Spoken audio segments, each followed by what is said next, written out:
Aggressive, the letter said.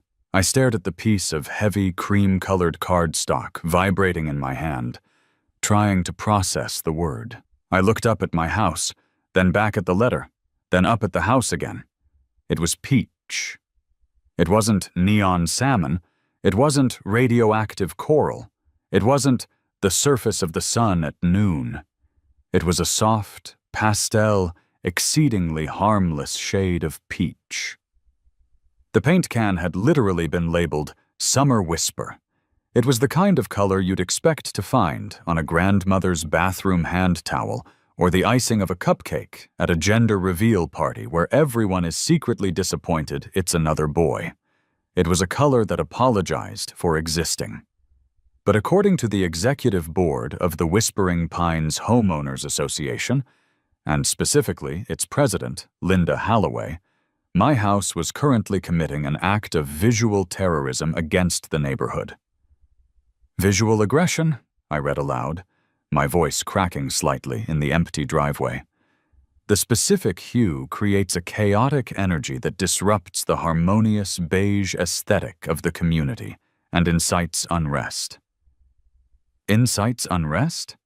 It's a layer of Benjamin Moore exterior satin. Linda, not a manifesto. I stood there in my robe and slippers, the morning sun hitting the fresh coat of paint I had spent $3,000 commissioning just last week. I had actually felt proud of it. For 5 years, I had lived in a house that was the color of wet cardboard, identical to the house on my left, the color of dry cardboard, and the house on my right, the color of slightly damp cardboard. I wanted a change. I wanted to come home to something that didn't look like a depressing bureaucratic filing cabinet. I walked to the edge of the lawn where the violation had been taped to my mailbox with an excessive amount of blue painter's tape. Ironic, considering they clearly hated paint. A shadow fell over me. I didn't need to turn around to know who it was. The scent of lavender laundry detergent and judgment was unmistakable. "Good morning, Mark," a voice said. It was smooth, saccharine, and about as warm as liquid nitrogen. I turned slowly. Linda Holloway was standing on the sidewalk. She was wearing her uniform, a floral blouse that looked like it had been upholstered onto her body, white capri pants that defied physics, and a visor. Always the visor. She held a clipboard against her chest like a shield. "Linda," I said, holding up the letter. "What is this?" "It's a notification of non-compliance," she said, smiling. It was the smile of a shark that had just read a self-help book. "We discussed this at the board meeting last night. We tried to call you, but you didn't pick up." "I was sleeping, Linda. It was Tuesday." "Well, democracy doesn't sleep, Mark. Neither does the integrity of our property values." She took a step closer, her eyes scanning the facade of my home with genuine disgust. "You know, I really thought you knew better. We have standards here. Whispering Pines standards." "I got approval," I said, fighting the urge to crumble the heavy cardstock into a ball and eat it just to end the conversation. I submitted the request forms 3 months ago. Exterior color change, peach, pastel family. It was approved, signed by you. Linda sighed, a long dramatic exhalation that suggested dealing with me was a burden akin to carrying the ring to Mordor. She tapped a manicured fingernail on her clipboard. "Mark, Mark, Mark, you applied for peach. We approved peach. This..." She waved a hand vaguely at my house. "This is salmon." I blinked. "It's Summer Whisper." "It has pink undertones," she whispered, leaning in as if sharing a scandalous secret. "Peach has yellow undertones. This has pink. Pink is an aggressive part of the spectrum. It excites the retina. It raises blood pressure. Did you know Mrs. Higgins 3 doors down had a migraine this morning? She looked out her window, saw this fruit salad, and had to lie down. Mrs. Higgins is 94, Linda. She gets migraines from the Weather Channel. It's the aggression, Mark. The house is screaming at us. She pulled a massive ring of color swatches from her purse. It looked like something a jailer would carry, but instead of keys to cells, it held the keys to my misery. She fanned them out with practiced dexterity, hunting through the endless sea of browns and tans until she found a specific beige chip. She held it up against my siding. "See?" she said triumphantly. "This is sand dune. This is what we allow. Your house is at least 3 deviations away from sand dune on the saturation scale. It's practically neon." "It is not neon. It's barely visible against the clouds." "It clashes with the azaleas," she snapped, dropping the sweet facade. "And it violates Section 4, Paragraph C, Subsection 2.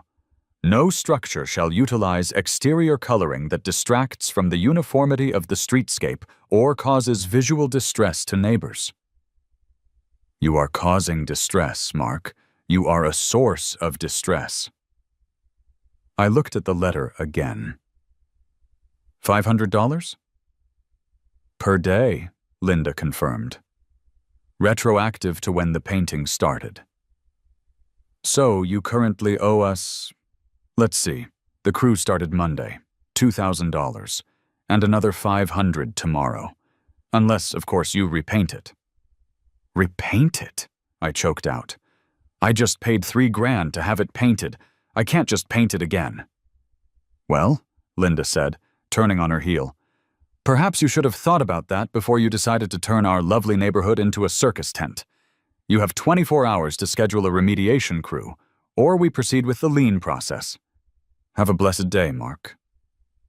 She walked away, the click-clack of her sensible heels on the pavement sounding like a countdown clock. I stood there for a long time. I looked at my house. It looked nice. It looked happy. It looked like a house where someone might actually enjoy living. And now, apparently, it was illegal.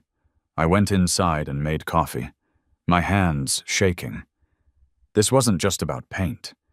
This was about control. It was about the fact that I had bought a house, a 3-bedroom, 2-bath slice of the American dream, and I was being told I was renting the exterior from a woman who probably organized her spice rack alphabetically by color. I sat at my kitchen island, the letter spread out before me. I read the bylaws. I pulled up the HOA handbook on my laptop, a 400-page PDF that took 3 minutes to load. I searched for aggressive. Nothing. I searched for color. There it was. Section 4, Exterior Aesthetics. 4.1, Permitted Colors, Earth Tones, Neutrals and muted shades consistent with the natural landscape of the region. 4.2, Prohibited Colors, Brights, neons, highly saturated primaries, and any hue deemed visually aggressive by the board. Deemed, I muttered. That was the magic word. It was subjective. It was a trap. I decided to fight. I wasn't going to let Linda bully me. I was an engineer. I dealt with facts, with tolerances, with measurable data. Aggressive was not a metric. You couldn't measure aggression in lumens or wavelengths. I spent the rest of the day building my defense. I printed out color spectrum charts. I took photos of the house at different times of day to prove the saturation was low. I even found a study from a university in Sweden about the calming effects of pastel orange on the human psyche. I was ready. The next evening, I walked into the community center for the monthly HOA meeting. It smelled of floor wax and stale donuts. The board sat at a long folding table on a raised platform, looking down at the 5 residents who had bothered to show up. Linda sat in the center, the gavel resting in front of her like a weapon of war. "Next item," Linda announced, not even looking at the agenda. "The matter of the disturbance at 404 Oak Lane. I stood up. I'm here to appeal the violation. Linda peered over her reading glasses. Mark, we didn't expect you. We assumed you were busy painting. I'm not repainting, I said, walking to the front. I have evidence that my color choice is compliant. Summer Whisper has a light reflectance value of 68. The cutoff for brights is usually considered 75. It is technically a neutral. I slammed my folder onto the table. It slid and hit the treasurer's water bottle. Mr. Henderson, the treasurer said. His name was Bob, and he looked like a thumb wearing a polo shirt. We don't need science. We have eyes. Your eyes are subjective, Bob. The bylaws state earth tones. Peach is a fruit. Fruit comes from the earth. Therefore, it is an earth tone. That is a logical fallacy, the secretary, a woman named Karen, literally her name was Karen, chimed in. By that logic, a fire truck is an earth tone because iron ore comes from the earth. A fire truck is red, I argued. My house is barely colored. It's white with a spray tan. It's aggressive, Linda interrupted, banging the gavel. Mark, look, we aren't going to debate color theory with you. The board has voted. The color is salmon. Salmon is a fish.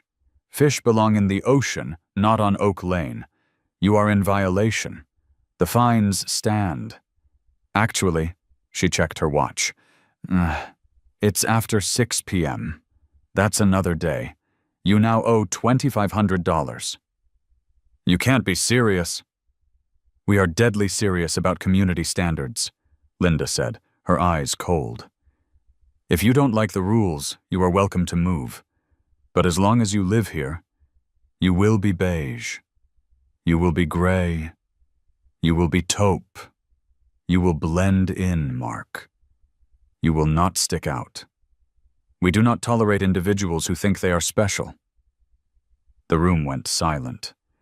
The other residents looked at their shoes. They were terrified. They knew if they spoke up, Linda would measure their grass height with a ruler the next day. I looked at them. I looked at Linda, smug and secure in her little fiefdom of power. Something inside me snapped. It wasn't a loud snap. It wasn't a scream. It was the quiet, mechanical click of a safety being disengaged. So, I said, my voice dangerously calm. To clarify, the problem is that the color is aggressive? Yes, Linda said. And that it doesn't follow a spiritual or natural pattern? We didn't say anything about spiritual patterns, Bob muttered. Actually, I said, recalling a specific clause I had read at 3 a.m. Section 12, subsection D regarding religious exemptions. No bylaw regarding exterior decoration or color shall infringe upon the sincerely held beliefs or sacred structures of a federally recognized religious entity, nor shall it prohibit the display of spiritual symbols essential to worship. Linda narrowed her eyes. Are you claiming the peach paint is Jesus, Mark? No, I said. I'm just clarifying the rules.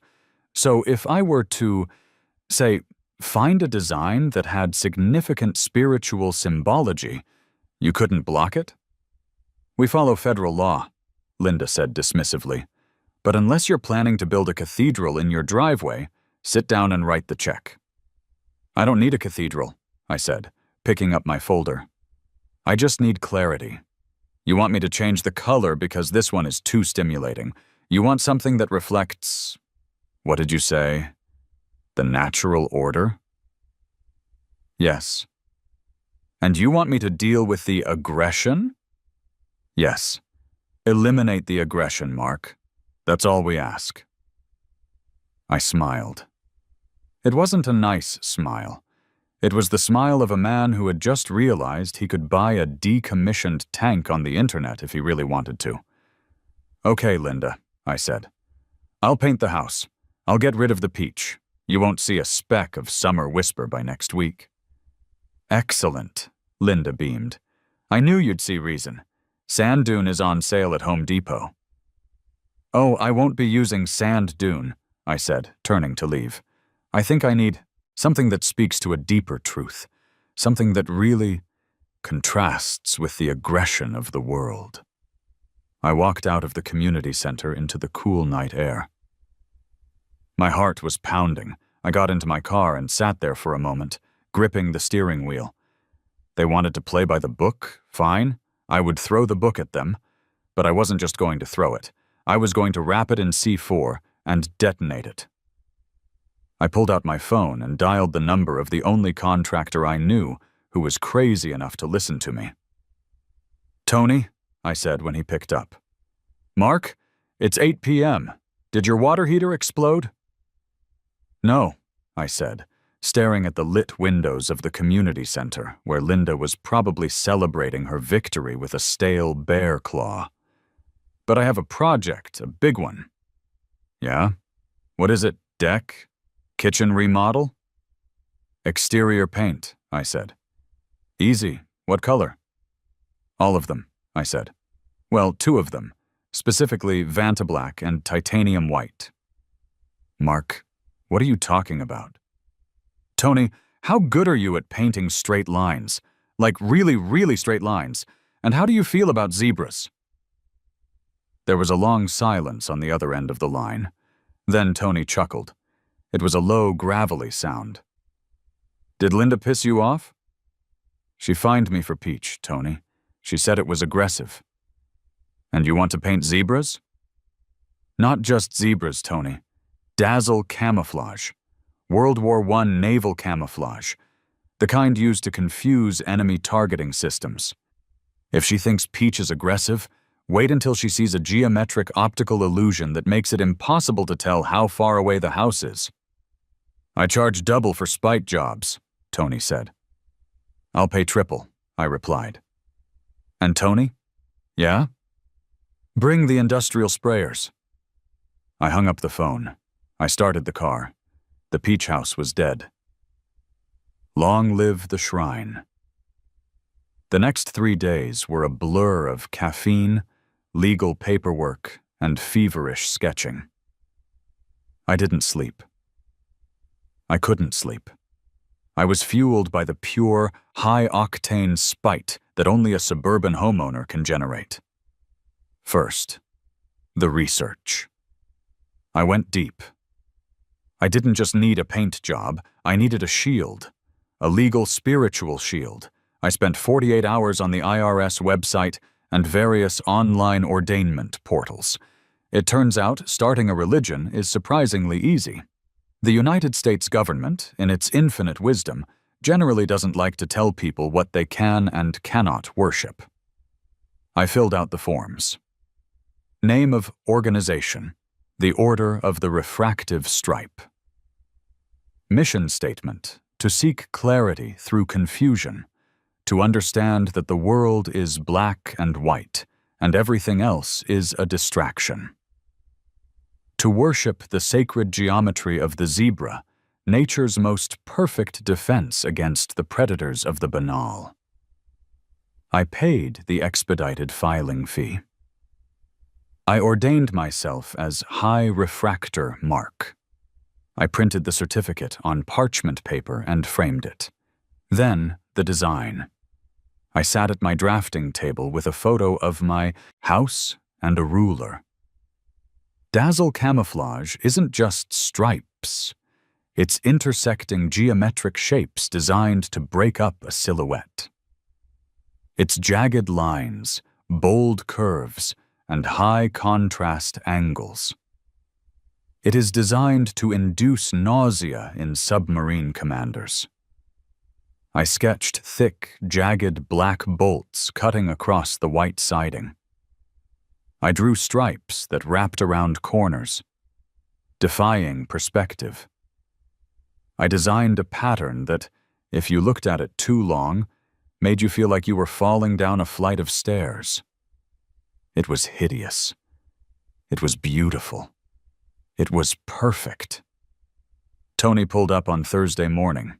He wasn't driving his usual pickup. He was driving a flatbed truck loaded with scaffolding, buckets of specialized marine-grade paint, and a crew of 3 guys who looked like they had done time for crimes involving spray paint. "Holy Mother of God," Tony said, looking at the sketch I handed him. He was a big guy, covered in drywall dust and tattoos. He squinted at the paper. "Mark, this is gonna induce seizures." "Is it doable?" I asked. "Doable?" "Yeah. We just tape it off and spray, but the neighbors are gonna riot." "That's the point, Tony. That is entirely the point." "What about the HOA? Linda is gonna be on us like flies on, well, you know." "Let me handle Linda," I said, tapping the breast pocket of my shirt where my ordination papers and the building permit resided. "You just paint. If anyone asks, you are restoring a religious artifact." Tony grinned. He spit on the ground and clapped his hands. "All right, boys, unload the scaffolding. We're going to church." The activity attracted attention immediately. In Whispering Pines, a contractor truck is like a signal flare. Curtains twitched. Walkers slowed down. I saw Mrs. Higgins peek out, looking concerned. By 10 a.m. the scaffolding was up. By 11 a.m. the base coat of blinding titanium white was being sprayed. It was so bright it hurt to look at in the direct sun. At 11:15 a.m. the inevitable happened. I was standing on the lawn, holding a blueprint, when I heard the screech of brakes. A golf cart, the official vehicle of the HOA patrol, skidded to a halt at the curb. Linda didn't wait for it to stop completely before she hopped out. She was wearing a different floral blouse today, this one with aggressive hibiscuses. "Mark!" she shrieked. "Mark Henderson! What is going on here?" "Remediation, Linda," I called back, smiling broadly. "Just like you asked. I'm removing the peach." She marched up the driveway, dodging a worker carrying a bucket of black epoxy. "I see that, but why is it white? It's very white. Is that sand dune?" "No, Linda. Sand dune implies dirt. This is cleansing light. It's the canvas." "The canvas?" She stopped, her nose twitching. She looked at the buckets. She saw the label on the black paint. Vantablack 2.0. Light-absorbing matte. "Mark, why do you have black paint? Houses in Whispering Pines cannot be black. That is definitely not an earth tone." "Oh, it's not for the whole house," I assured her. "Just the accents, to create contrast." "Contrast is not permitted," she yelled, her voice rising an octave. "Uniformity, Mark. We discussed uniformity." "Hey," Tony yelled from the roof. "Lady, you're in a hard hat area. You got a helmet?" Linda glared up at him. "I am the president of the association. I don't need a helmet to stand on this driveway." "Actually, OSHA says you do," Tony deadpanned. "And my insurance says if a ladder falls on your hibiscus blouse, I'm liable. So scoot." Linda turned back to me, her face turning a shade of red that was ironically close to the salmon she hated so much. "Stop this immediately. I am issuing a work order." "You can't," I said. "I can and I will. You are altering the exterior without approval." "I have a permit," I said, pulling the paper from my pocket. She snatched it. "Exterior refinishing and iconography restoration? What does that mean?" "It means," I said, leaning in, "that I am preparing the vessel." "The vessel? Mark, are you on drugs?" "No, Linda. I have found religion, and my religion requires stripes." As if on cue, the first sprayer hissed. A thick, jagged line of Vantablack was blasted onto the pristine white siding. It was shocking. It looked like a tear in the fabric of reality. Linda screamed. It was a short, sharp sound, like a stepped-on squeaky toy. No, no, you can't do that. It looks like a prison. It looks like a zebra. It is the zebra, I corrected her. The zebra is the guide. I'm calling the police, she yelled, fumbling for her phone.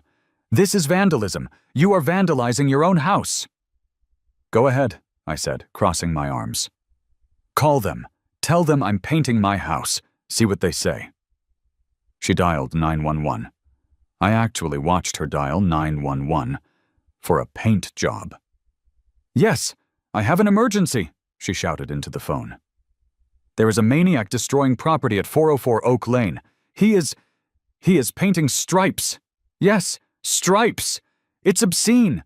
It's visually assaulting me. Send an officer immediately. She hung up and pointed a shaking finger at me. You are done, Mark. You are so done. When the police get here, they are going to arrest you and impound this circus truck. Tony, I yelled up to the roof. Linda says you're doing a great job. Make the next stripe thicker. You got it, boss, Tony yelled back. The sprayer hissed again. A massive diagonal black slash cut across the front bay window. It was glorious. It was the ugliest thing I had ever seen, and I loved every inch of it. Linda stood at the end of the driveway, vibrating with rage, guarding the entrance like a troll at a bridge. I went to my cooler, grabbed a cold soda, and sat on the porch steps. Want a Coke, Linda? I offered. It's a long wait for the cops. She didn't answer. She just stared at the stripes, her lips moving silently, likely reciting the bylaws like a protective mantra 20. Minutes later, a cruiser rolled up. It wasn't lights and sirens, just a slow, tired roll. Officer Miller. I knew him. He had come to my house once when my car alarm malfunctioned. He was a good guy who looked like he wanted to retire 10 years ago. He stepped out of the car, adjusted his belt, and looked at the house. He stopped. He tilted his head to the left, then to the right.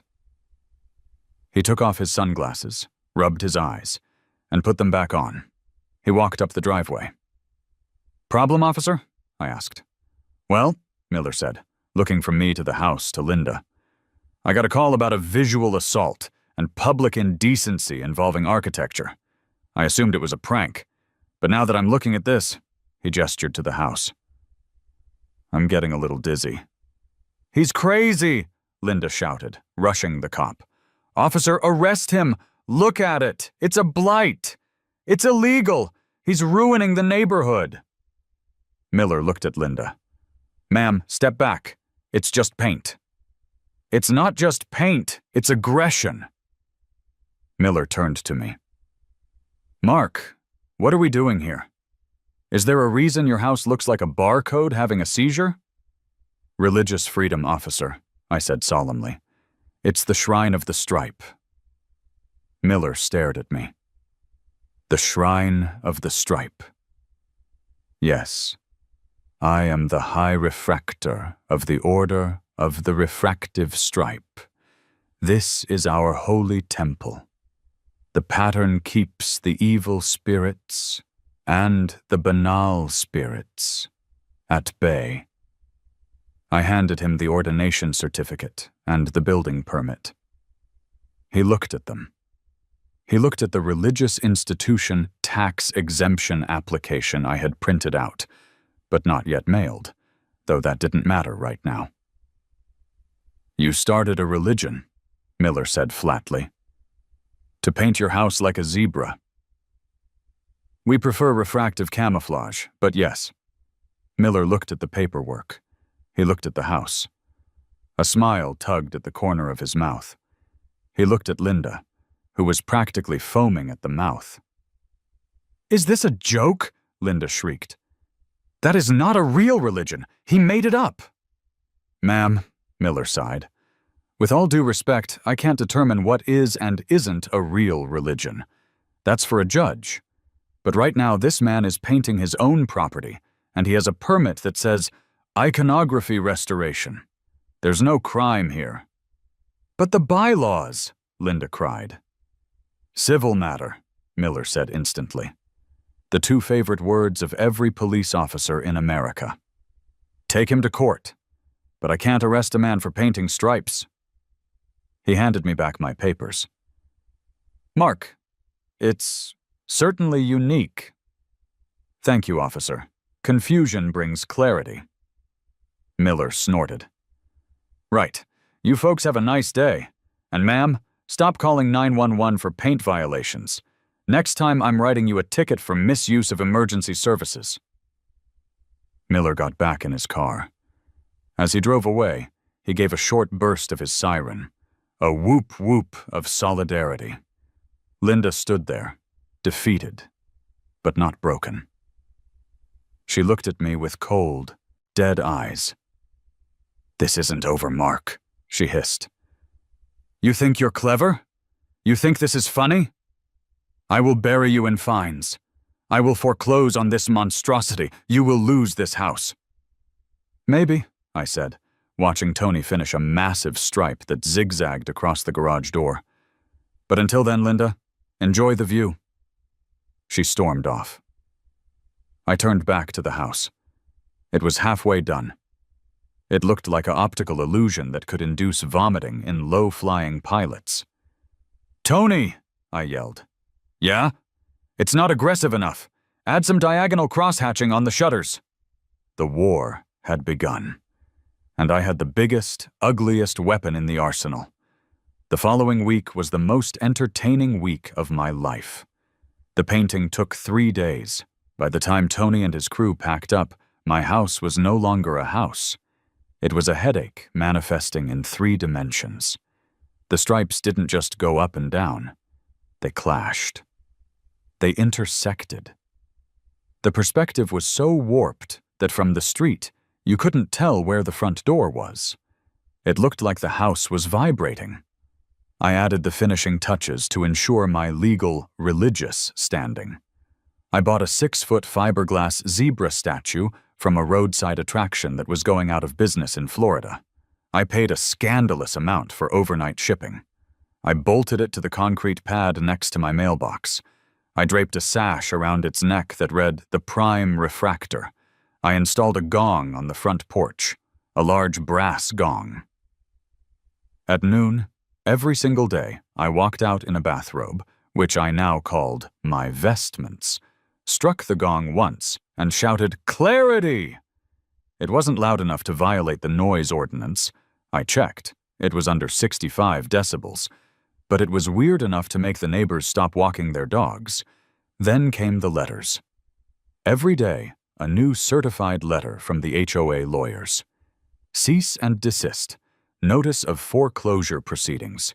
Demand for immediate remediation. I wallpapered my downstairs bathroom with them. But Linda had made a tactical error. She had assumed I was just a jerk. She didn't realize I was a jerk with an internet connection. I posted a picture of the house on Reddit. Title, HOA fined me for peach, so I gave them dazzle camo. Welcome to the Church of the Stripe.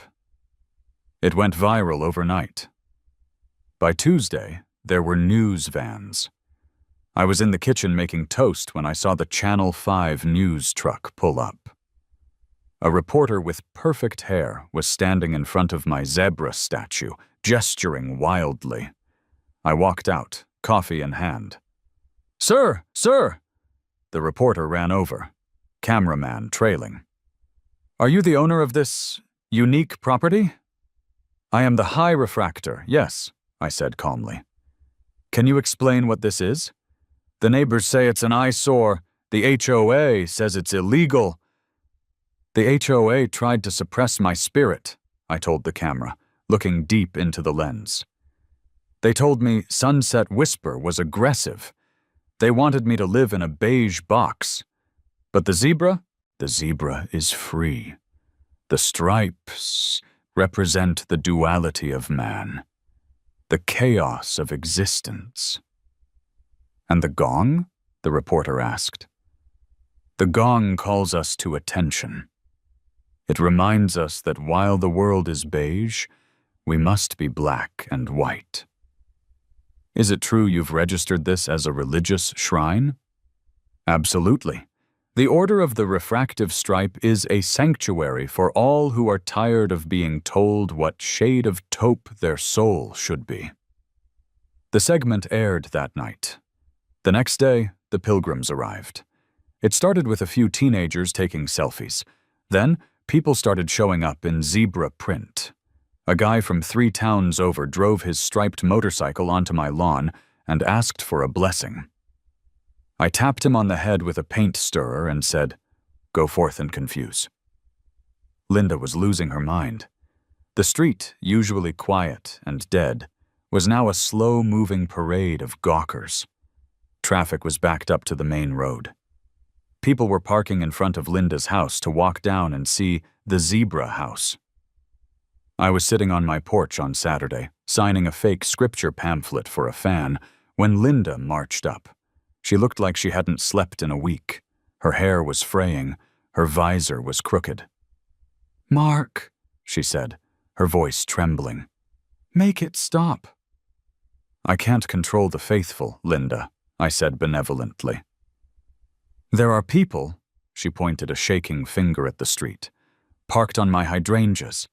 Someone asked me if I was the demon of beige. They threw a color swatch at me." "I condemn violence," I said. "But the demon of beige is a powerful archetype in our theology." "We are suing you," she snapped, tears welling in her eyes. "The lawyers are filing the injunction Monday. We are going to take your house. We are going to bulldoze this abomination." "You can try," I said. "But do you really want to sue a church? In an election year? The optics, Linda. Think of the optics." She screamed, a primal sound of frustration, and stomped away. But she wasn't wrong. The legal threat was real. I needed to solidify my position. I needed to make the house untouchable. I called Tony again. "Tony, are you busy?" "Mark, I'm watching you on the news right now. You're a legend. What do you need?" "I need floodlights, but not just any floodlights. I need black lights." "Black lights?" "The paint you used. Did we mix in that UV reactive powder I asked about?" "Yeah, in the white stripes, like you said." "Good, because the shrine needs to glow." That night, I flipped the switch. If the house was aggressive during the day, at night it was a radioactive hallucination. The white stripes glowed a ghostly electric purple-blue. The black stripes disappeared into the darkness, making the house look like it was floating, disassembled in the void. It was spectacular. I stood on the lawn, basking in the glow. A car pulled up. It wasn't the police, it wasn't a tourist. It was a black sedan. A man in a suit got out. He looked expensive. He carried a briefcase. "Mr. Henderson?" "High refractor," I corrected automatically. "Right. I'm Gerald Finch. I represent the Whispering Pines Homeowners Association's legal counsel." "Ah, the final boss. Can we talk?" "Does it involve you accepting the zebra into your heart?" "It involves us not spending $300,000 litigating a religious discrimination lawsuit that will make us the laughingstock of the state." I smiled. "Come on in, Gerald. Mind the gong." We sat in my kitchen. The glow from the black lights outside filtered through the blinds, casting stripes across the table. "Here's the situation, Mr. Henderson," Finch said, opening his briefcase. "You have effectively checkmated us.